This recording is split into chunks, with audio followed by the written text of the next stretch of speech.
صلو علیہ وسلم تسلیما اللہم صلی وسلم وبارک علی سیدنا محمد رسول اللہ خاتم النبیین صلی اللہ علیہ وآلہ واصحابہ وسلم هو اللہ الذی لا الہ الا هو عالم الغیب والشہادۃ هو الرحمن الرحیم هو اللہ الذی لا الہ الا هو الملک القدوس السلام المؤمن المہیمن العزیز الجبار المتکبر سبحان اللہ عما یشرکون هو اللہ الخالق البارئ المصور له الاسماء الحسنى یسبح له ما فی السماوات والارض وهو العزیز الحکیم صدق اللہ مولانا العظیم۔ بہت شکریہ جناب چیئرمین صاحب، آپ نے مجھے موقع دیا۔ مرحوم شیر افغن خان نیازی صاحب کی روح آج بڑی خوش ہوگی آپ کو ان عزتوں میں دیکھ کے، اور میری دعا ہے کہ آپ کو اور پورے پاکستان کو اللہ مزید عزتیں اور کامیابیاں دے۔ اور یہ بھی عجیب اتفاق ہے کہ اللہ نے میرے سے کوئی اچھا کام کرانا ہو، آپ سامنے ہوتے ہیں۔ خاتم النبیین صلی اللہ علیہ وسلم کی جب قرارداد منظور ہو رہی تھی تو آپ نے وہاں اپنے وہ لینڈ مارکس جو ہے رولنگ بھی دی تھی اس وقت۔ آج میری سپیچ حضور، میں یہ کوئی 8ویں بجٹ سپیچ ہے 2021 کی، اب بجٹ سپیچ۔ میں کوئی اکنامکس کا آدمی تو نہیں ہوں، ہر بار اپنی کم علمی کا میں اظہار کرتا ہوں، تھوڑی بہت اکنامکس بھی ٹچ کروں گا، لیکن 8 سال سے جو میری مشاہدات ہیں یا تھوڑا بہت جو سیکھا ہے، جو ناقص میرا علم ہے، جو میں اپنے ملک پاکستان، جو مملکت خداداد اسلامی جمہوریہ پاکستان کے بارے میں جو مجھے اپنے قائد محمد علی جناح کا خواب سمجھ میں آتا ہے، تو میں چاہوں گا کہ اپنے بچوں کو ہم یہ چیزیں منتقل کریں۔ اور جس طرح سے علامہ اقبال رحمۃ اللہ نے فرمایا تھا کہ کھول آنکھ زمیں دیکھ، فلک دیکھ، فضا دیکھ، مشرق سے ابھرتے ہوئے سورج کو ذرا دیکھ، اس جلوہ بے پردہ کو پردوں میں ذرا دیکھ۔ تو میں اس پہ سوچتا ہوں حضور کہ کیا وہ جلوہ بے پردہ جو پردوں میں چھپا ہوا ہے کہ وہ پاکستان تو نہیں؟ دل گواہی دیتا ہے کہ شاید ہے، کیونکہ نبی پاک صلی اللہ علیہ وآلہ وسلم نے 1450 سال پہلے جب ایک حدیث کا مفہوم ہے، جب انہوں نے فرمایا کہ مجھے ہند سے ٹھنڈی ہوائیں آتی ہیں، تو 27 رمضان المبارک کو جو ملک بنا وہ پاکستان، جو لا الہ الا اللہ محمد الرسول اللہ صلی اللہ علیہ وسلم پہ بنا، جس کی پارلیمان کے ماتھے پہ یہ کلمہ عظیم الشان ہے، جب تک دنیا ہے تب تک کلمہ طیبہ پاک رہے گا، تب تک پاکستان کا پارلیمان رہے گا، تب تک یہ کلمہ طیبہ پاک اس پہ لکھا رہے گا، جب تک قیامت نہیں قائم ہوتی پاکستان انشاءاللہ تابندہ رہے گا، قائم و تابندہ رہے گا، پاکستان زندہ رہے گا۔ حضور صوفی برکت علی فیصل آباد والے ملنگ تبا، ان کی ایک بات آج یاد آتی ہے۔ وہ فرمایا کرتے تھے، ملنگ آدمی کھدر کے کپڑے پہنتے تھے، لوگ ان سے دعائیں لینے جاتے تھے۔ بابر صاحب وہ فرماتے تھے کہ تمہیں ایک ملنگ یاد آئے گا جنگلوں میں مارا مارا پھرتا ہوا، ایک ملنگ تمہیں یاد آئے گا، اس کی بات تمہیں یاد آئے گی کہ ایک وقت آئے گا، کہ پاکستان کی ہاں اور نہ میں دنیا کی ہاں اور نہ ہوگی۔ What was he predicting؟ Quaid Azam محمد علی جناح کا خواب، کہ جب ان سے لائف میگزین والوں نے 1942 یا 48 میں پوچھا کہ mister Jinnah how do you perceive Pakistan, یہ جو آپ بنانے جا رہے ہو آپ اس کو کیا دیکھتے ہو؟ انہوں نے فرمایا شارٹ بالکل، لیکن بڑا ہی ٹو دا پوائنٹ، انہوں نے فرمایا Pakistan is going to become the pivot of the world. Pivot ہوتی ہے بنیاد، پیوٹ ہوتی ہے وہ پلر جس پہ عمارت قائم ہوتی ہے۔ تو جناب چیئرمین صاحب، what Quaid Azam Muhammad Ali Jinnah envisioned for this great nation was کہ اس ملک نے آگے جا کے ایک سپر پاور بننا تھا اور بننا ہے۔ اور سپر پاور کی جب ہم بات کرتے ہیں تو صرف نیوکلیر ایسٹس کی نہیں میں بات کرتا، کیونکہ اصل سپر پاور کیا ہے؟ یہ جو E=mc² نکالا آئنسٹائن نے تو ادھر سے نکالا تھا نا جی۔ تو پہلی آیت کیا تھی؟ غار حرا میں جب نبی پاک صلی اللہ علیہ وسلم پہ اتری تھی، لا الہ الا اللہ محمد الرسول اللہ بھی نہیں تھی، حالانکہ ازل سے اب تک اللہ نے اپنا نام اپنے حبیب کے نام سے جوڑ دیا، لیکن پہلی وحی کیا تھی؟ یہ وہی ہے جو ہم 1500 سال سے بھول چکے ہیں، اور وہ کیا ہے؟ تمام امت مسلمہ کی زوال کی وجہ کیا ہے؟ اس وحی پہ عمل نہ کرنا اور اس کو بھول جانا۔ وہ کیا ہے؟ اقرا بسم ربک الذی خلق۔ قسم اٹھاتا ہے اللہ تعالیٰ، قلم کی بھی اٹھاتا ہے، نون والقلم وما یسطرون، قسم ہے قلم کی اور جو لکھتے ہیں۔ اس آیت نے میری بھی زندگی بدلی۔ تو جناب چیئرمین صاحب، قائد اعظم نے پاکستان کے لیے ایک خواب دیکھا کہ یہاں سے دنیا کو ڈائریکشن ملے گی. اگر دنیا نے دیکھنا ہے کہ انسانیت کیا ہوتی ہے اور انسان کیا ہوتا ہے اور ایک انسانوں کا معاشرہ کیا ہوتا ہے, مدنی ریاست کیا ہوتی ہے, تو قائد اعظم نے وہ خواب دکھایا تھا. سن 47 میں بھی دکھایا, 48 میں بھی دکھایا, سن 42 میں بھی دکھایا, 40 میں بھی دکھایا, اور مرنے سے پہلے زیارت میں بھی دکھایا, اور سارے حوالے میرے پاس موجود ہیں, لیکن وقت محدود ہے. صرف اتنا کہہ سکتا ہوں کہ قائد اعظم محمد علی جناح نے ایک دفعہ سن 40 میں جب قرارداد پاس ہوئی, مجھے فخر ہے اس پہ, میں اللہ کا شکر ادا کرتا ہوں, جب پاس ہوئی آپ کے بزرگوں کی طرح میرا دادا پیر محمد صاحب بھی, پیر محمد خان, وہ بھی ادھر ہی تھے. قرارداد لاہور جب پاس ہو رہی تھی, میرے لیڈر عمران خان صاحب کے والد محترم اکرام اللہ خان نیازی صاحب وہ بھی ادھر ہی تھے. آپ کے بھی پرکھے ادھر ہی ہوں گے کہ جب قائد اعظم نے قرارداد لاہور پاس کی تھی, ٹھیک 2 سال بعد ان سے پوچھا گیا کہ قائد آپ کیا بنانا چاہتے ہیں, کہ جس پاکستان کی آپ بات کرتے ہیں اس کا طرز حکمرانی کیا ہوگا. تو اپنے بچوں سے, وہ جو ان کے آرمز تھے, جو ان کی طاقت تھی, آل انڈیا مسلم اسٹوڈنٹ فیڈریشن کے بچوں سے انہوں نے فرمایا, اسٹوڈنٹ سے سپیچ کرتے ہوئے, کہ مجھ سے اکثر پوچھا جاتا ہے کہ جس پاکستان کی آپ بات کرتے ہیں اس کا طرز حکمرانی کیا ہوگا. میں کون ہوتا ہوں اس طرز حکمرانی کا فیصلہ کرنے والا؟ یہ فیصلہ تو 1300-1400 سال پہلے قرآن میں ہو چکا. قرآن ہماری رہنمائی کے لیے تا قیامت موجود رہے گا. واللہ ہم نے عمل نہیں کیا, سچ بولیں ہم نے عمل نہیں کیا. اگر ہم نے عمل کیا ہوتا, آج ہماری بچیاں بیچ چوراہے جو ہے وہ نیلام نہ ہو رہی ہوتی, ان سے ریپ نہ ہو رہے ہوتے. جو بچوں سے جو کچھ بدبخت لوگ جو ہیں اسلام کی جو قلعے ہیں, مدرسوں میں, ہمارے اسکولوں میں, ہمارے بازاروں میں, ہمارے گھروں میں, نہ ہمارے بچے نہ ہمارے بچیاں محفوظ ہیں, کیونکہ قرآن پہ نہیں چلایا میرے بھائی.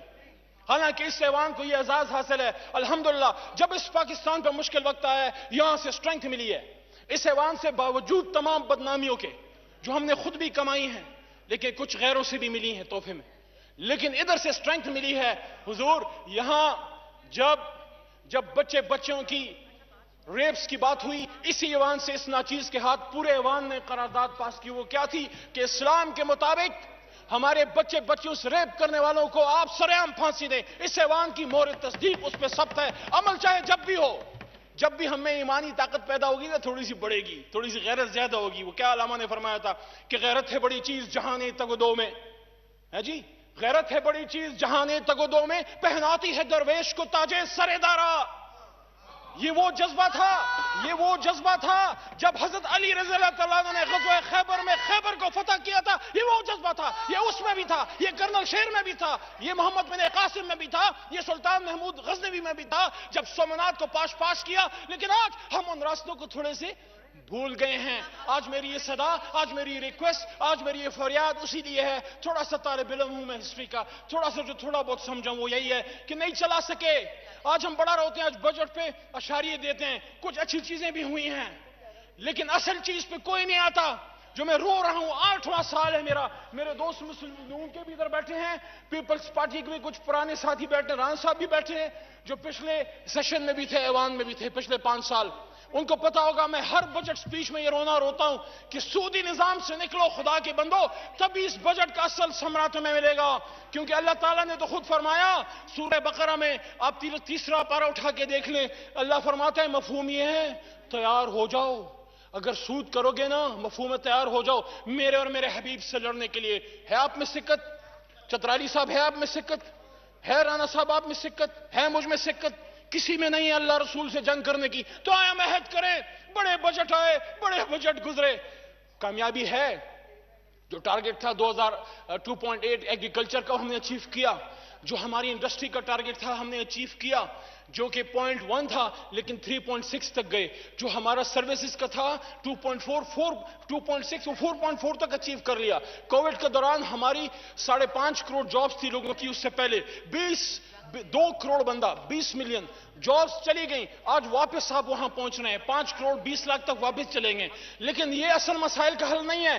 اصل مسائل کا حل یہ ہے کہ جو قائد نے سن 48 میں اسٹیٹ بینک آف پاکستان کو سپیچ کی تھی, اور یہ وہ سپیچ ہے جس پہ اسٹیٹ بینک کا ہر گورنر عمل نہیں کر رہا, نہ حکومت وقت عمل کروا رہی ہے. حالانکہ سپریم کورٹ تک, فیڈرل شریعت کورٹ تک کی فیصلے گئے. بدقسمتی کی بات ہے, شرم کی بات ہے کہ مشرف صاحب کے دور میں ہوا فیصلہ بالکل وقت تک ہم پہنچ گئے تھے, وہ واپس ہو گیا. بیچ کی چیزیں کام کر گئیں، لیکن قائد اعظم کی سپیچ آج بھی وہاں موجود ہے. مٹا دو اس کو اسٹیٹ بینک کی سائٹ سے اور اپنی کاغذوں سے اگر عمل نہیں کرنا، لیکن قرآن کے الفاظ کو کیسے مٹاؤ گے؟ قائد کی سوچ کو تو مٹا دو گے. قائد نے فرمایا تھا، وہ قائد اعظم جو 17-18 سال کی عمر میں جا کے لنکن سے بیرسٹری کرنے گیا تھا، جس کو ورثے میں لیڈری نہیں ملی تھی، اس نے قلم کی طاقت سے اللہ نے اس کو دی تھی. اس کے بدترین دشمن سیاست میں اس کے حریف، لیکن ذاتی زندگی میں گاندھی اور نہرو جیسے لوگ اس کو اپنی کیسیں خود دیتے تھے. Because he was the greatest constitutional lawyer of his time. Quaid Azam محمد علی جناح نے، میں بے شمار بار یہ بات کر چکا ہوں، قلم کی طاقت سے اور سیاست سے اس پاکستان کو آزاد کیا تھا. آج ہمارے وہ جری جوان جو مجاہدین ہیں، جو وردی میں ہیں یا بغیر وردی میں ہیں، جو پاکستان کی سرحدوں کی حفاظت کرتے ہیں، وہ حفاظت کرتے ہیں، لیکن حاصل کس سے ہوا؟ قلم کی طاقت سے. اور اس قائد نے جو سٹڈی کیا ویسٹ کو، ساری زندگی وہاں پڑھا بھی اور جا کے پریکٹس بھی کی، اس کو پھر علامہ اقبال واپس لے کے آئے. اور میں اس پہ بحث کر سکتا ہوں کہ محمد صلی اللہ علیہ وسلم کے ڈائریکٹ آرڈرز پہ وہ پاکستان، ہندوستان سب کون واپس آئے، جب اللہ تعالیٰ کے حکم سے ان کو آرڈر ملا تھا کہ Muhammad Ali Jinnah go and serve the مسلمانز آف دا انڈو پاک. اسی قائد اعظم نے سن 48 میں یہ بات کی تھی. افسوس افسوس افسوس، دل خون کے آنسو ہوتا ہے کہ قرآن کے حکم سے تو ہم نے غداری کی، اس پہ تو عمل نہیں کیا اپنے قائد سے بھی، اس کے ویژن سے. جب انہیں اسٹیٹ بینک کو کہا، لمبی سپیچ میں پڑھ چکا ہوں اس کو، میں انگلش میں زیادہ ڈیٹیل میں نہیں پڑھوں گا، انہوں نے فرمایا تھا، آئی اسٹیٹ بینک کو کہہ رہے ہیں، I shall watch with keenness the work of your research organization in devising the banking principles, economic principles according to the Islamic economic principles. اور اس سپیچ میں، لمبی سپیچ اس میں یہ بھی کہتے ہیں کہ ہم نے ویسٹ کو اکنامک سسٹم کو فالو نہیں کرنا، کیونکہ ویسٹ کے اکنامک سسٹم نے what has they given? It has given 2 world wars to the mankind. اور نے یہ بھی کہا کہ ویسٹ کا اکنامک سسٹم جو ہے ویسٹ کو اندھیروں میں ڈبو چکا. تو اسلامک اکنامک سسٹم کیا ہے جناب چیئرمین صاحب، محترم امجد علی خان صاحب؟ کیا سودی نظام سے نکلنا نہیں ہے؟ آئیں اس پہ ہم سوچیں. یہ بجٹ تو پاس ہو جائے گا، اگلا سال پورا پڑا ہے. ایک کام اگر ہم کر گئے، یہ عمران خان صاحب کی حکومت اور یہ ہماری محترم اپوزیشن مل کے اگر سودی نظام سے اس ملک کو نکال لیا، یقین کریں کسی کو بھی پھر اس کرسی پہ بیٹھا دے صدر وزیر اعظم کی، یہ ملک چل پڑے گا، صحیح معنوں میں چل پڑے گا. پاکستان جب بن رہا تھا بڑے چیلنجز تھے. جب جان آفرین کو نظر کر رہا تھا یہ آدمی جو میرا لیڈر ہے قائد اعظم محمد علی جناح، وہ ان کی بہن فاطمہ جناح اپنی کتاب مائی بردر میں لکھتی نہیں ہے، وہ کہتی ہے نا کہ جو مین چیلنجز تھے آخری وقت، جس طرح نبی پاک صلی اللہ علیہ وسلم جب جان آفرین کو نظر کر رہے تھے تو فرما رہے تھے نا کہ الصلاۃ وما ملکت ایمانکم، اے میرے بچوں نماز نہیں چھوڑنا اور اپنے ہاتھ کا مال، دائیں ہاتھ کے مال کا تم سے پوچھا جائے گا. تو علی محمد عمران خان تم سے پوچھا جائے گا دائیں ہاتھ کا مال، اور جو پچھلے تھے میاں صاحب زرداری صاحب آپ سے، مشرف صاحب آپ سے بھی پوچھا جائے گا. لیکن ساتھ ساتھ جس طرح ان کے آخری الفاظ اہم تھے کہ نماز اور جس کی نیچے مملکت ہے اس سے پوچھا جائے گا، تو قائد اعظم نے فرمایا تھا، ان کی بہن فرماتی ہیں کہ قائد's last words were what? Kashmir, مہاجرین اور فلسطین. کشمیر پہ کیا کہا؟ It's our jugular vein, no compromise on Kashmir. جب تک آخری پاکستانی کو مار نہیں دیا جاتا کشمیر کو کوئی ہم سے قبضہ نہیں کر سکتا. جہاں تک مہاجرین کی بات ہے، اردو سپیکنگ لوگوں کی بات ہے، انہوں نے بات کی کہ ان کا خیال رکھنا. اللہ ہم سے پوچھے گا اپنے اردو سپیکنگ لوگوں کے بارے میں کہ وہ اپنی دھرتی چھوڑ کے آئے تھے، اصل قربانی دی ہے انہوں نے پاکستان کے لیے. وہ دھرتی چھوڑ کے آئے، جالندھر چھوڑ کے آئے، امرتسر چھوڑ کے آئے، وہاں سے سارا اپنا گھر کلکتہ چھوڑ کے آئے، بمبئی چھوڑ کے ادھر آئے، اس گھر کو آباد کیا. اور ہم نے مواخات کی مثال قائم کرنی تھی. جس طرح ہجرت مدینہ ہوا، دیکھیں پاکستان کی کہانی وہی ہے. فتح مکہ کی کہانی ہے میرے حضور، فتح مکہ ہونا باقی ہے. احد سے گزر چکے، 65 میں بدر ہوا تھا، 71 میں احد سے گزر چکے، ابھی فتح مکہ ہونا باقی ہے. لیکن اس میں معافی ہونی چاہیے، دل کھلے ہونے چاہیے، دل کو قریب کرنا چاہیے. ہاں ظلم کو ظلم کہیں گے، کرپشن کو کرپشن کہیں گے. اگر عمران خان نے کی ہو یا میاں نواز شریف نے، ہم میں عمری طاقت ہونی چاہیے کہ اگر ہم مسلمان ہیں اور ہم محمدی ہیں، اگر عمر فاروق سے سوال ہو سکتا ہے کہ اے عمر فاروق نہیں مانوں گا تمہاری بات، نہیں مانوں گا تمہاری بات، تمہارے پاس 2 چادریں ہیں اور میرے پاس ایک، دوسری چادر کدھر سے آئی؟ وہاں سے آپ کے اکاؤنٹیبلٹی کا نظام آتا ہے حضور، وہاں سے آتا ہے. عمر فاروق کے زرانوں سے، جو محمد صلی اللہ علیہ وسلم کا سپاہی تھا، جب اس نے اسلام قبول کیا پہلی بار